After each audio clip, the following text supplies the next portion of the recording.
Hi Best Mom friends. Today we're going to talk about low budget, easy ways to meal plan. Are you ready?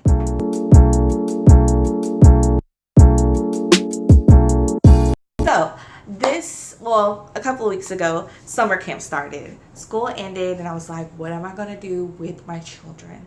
So summer camp started and I was so excited to find a place that was relatively easy as well as very close to my house. Inspecting the meal plan, as I always have to do, because my son has a list of food allergies. And quite honestly, now me and my daughter have developed sensitivities to some of those foods because we've gone so many years without them. So now if we were to eat eggs or dairy, we would probably have some intestinal discomfort. So we avoid them as well. I always have to inspect to see like if he can eat. That's always my main concern anywhere that he goes, to a friend's house or summer camp, school, wherever. I always inquire about, what are you going to feed my son? And he cannot have this, and this is his EpiPen. Here are the doctor's notes. Like, it's a ting, okay? It's a full event in this house. So just to make sure, Captain is safe at all times. But they gave me their lunch list, and I was like, what is this? It literally had 10 meals on there for the whole summer, for the whole 2.5 months of summer. It was just 10 meal ideas. There was an A week and a B week. And A week, this is what they eat. And this is the second and fourth week of the month. And B week, these are the 5 meals that they get, and they're all in order, sequential order.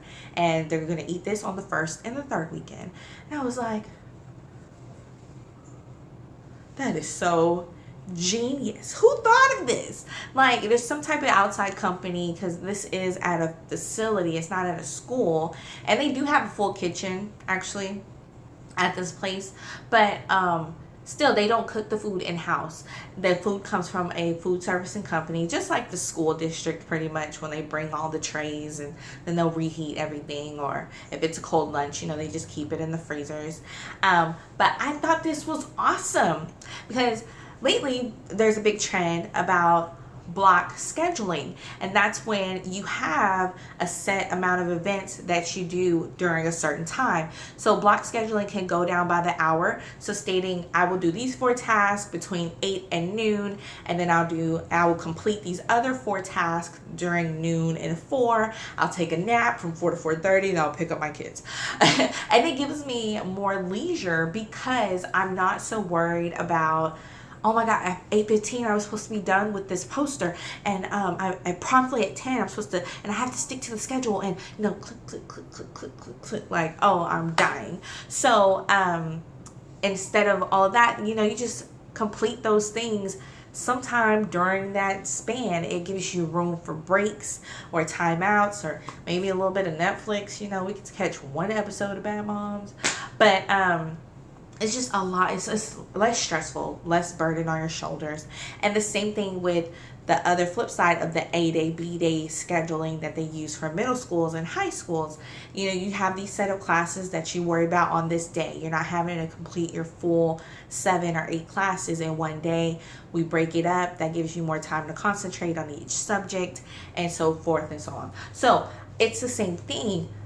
You have these meals on this day, and you block it out. Now, I do have below a PDF of over 21 meals for breakfast, lunch, and dinner, that because we don't get weekends off, like where they do that at. But anyways, so just to kind of help you out, like, well, what am I supposed to cook or whatever? It comes with the grocery list. The grocery list is only 14 items. Yes, 14 items. You heard me right. 14 items. And with those 14 items, I have over 21 meals on that plan. We do have picky eaters. That's why I have a designated jumbo bag of chicken nuggets. Any night that I do not cook something that's up to par, or that has, last night I made lemon pepper chicken.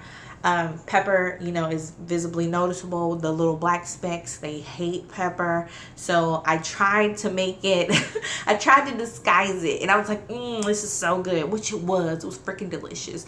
But they're like, no, we're not dealing with that. Like, And so here comes the trusty bag of chicken nuggets to save the day. But, so you're able to know what you're going to cook on what day. It also comes with a blank 30-day calendar template, so you can write it out. And if you go ahead and you can go ahead and download that for your leisure, you're welcome. There's also a link down to my course about the yearly friendly budget family meal plan, and it goes just more into depth about this subject. Also, knowing exactly what meals to cook on which weeks. There is a science to it, especially because one of the objectives of this channel is to help single moms with their financial status, as well as, you know, personal development. And for you to save money, cooking is the best option, the most economical option, as well as you knowing which items to buy on which weeks at the grocery store. And so that does have a play and effect or what meals you will prepare that week.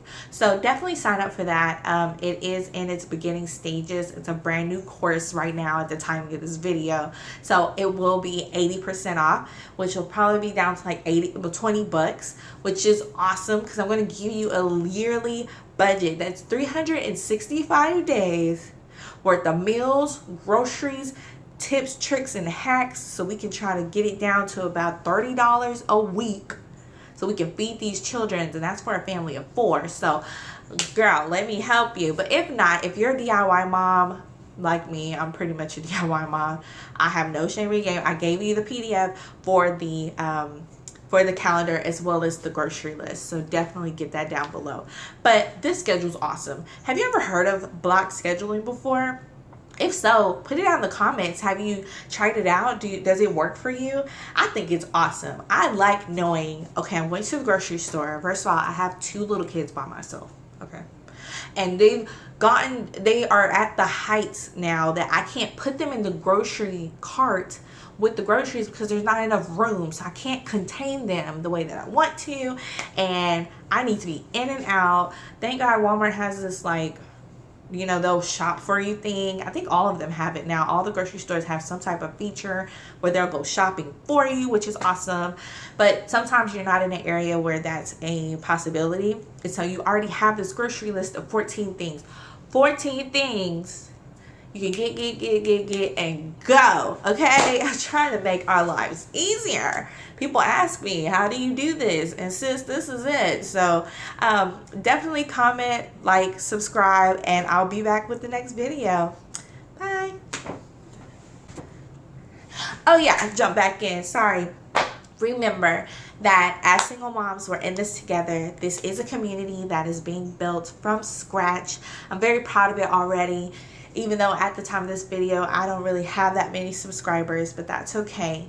I am just happy to let you know that we're here, we're in this together, we're gonna single parent together, and I love you. You're not alone. And if you like this method, definitely let me know. If there's anything else that I can help you with, please leave a comment so we can find the answers and solve the problems, okay? There's no reason to go through this alone. Google is a very big search engine, but if you have a couple of 100 friends by your side, honey, we'll find it, okay? So just know that. I wanted to leave on that note. See you next time.